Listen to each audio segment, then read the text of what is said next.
Wakil Ketua DPR Republik Indonesia, Aziz Syamsuddin resmi ditetapkan sebagai tersangka dugaan korupsi pemberian hadiah oleh KPK pada Sabtu 25 September. Selama ini, Aziz diketahui pernah menulis sejumlah buku berkaitan dengan nasionalisme dan semangat muda. Namun ternyata buku itu kini tidak semerta mencerminkan sikapnya.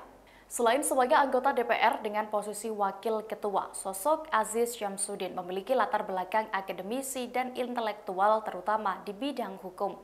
Dikutip dari Kompas TV, Aziz pernah menulis 2 buku hukum yang hingga kini cukup banyak dibaca, bahkan sering dikutip.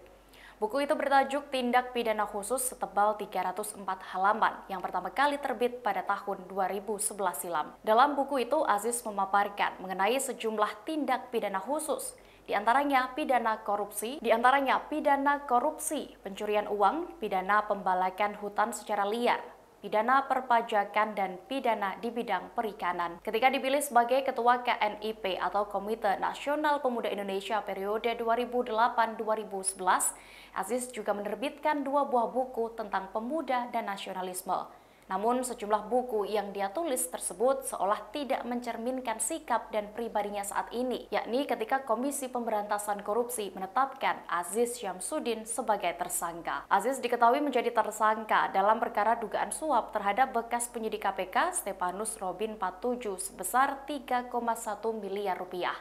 Suap itu ditengarai untuk mengurus penanganan dugaan kasus korupsi dana alokasi khusus atau DAK Kabupaten Lampung Tengah tahun 2017. Sebagai informasi, Aziz Syamsuddin bukanlah satu-satunya pimpinan DPR RI yang menjadi tersangka KPK. Sebelumnya, ada 2 orang pimpinan DPR RI lainnya yang menjadi tersangka KPK.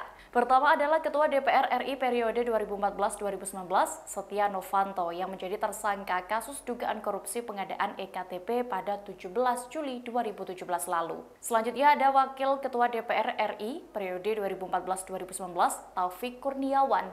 Taufik menjadi tersangka dalam kasus korupsi dana alokasi khusus APBNP 2016 untuk Kabupaten Kebumen dan Purbalingga pada 30 Oktober 2019.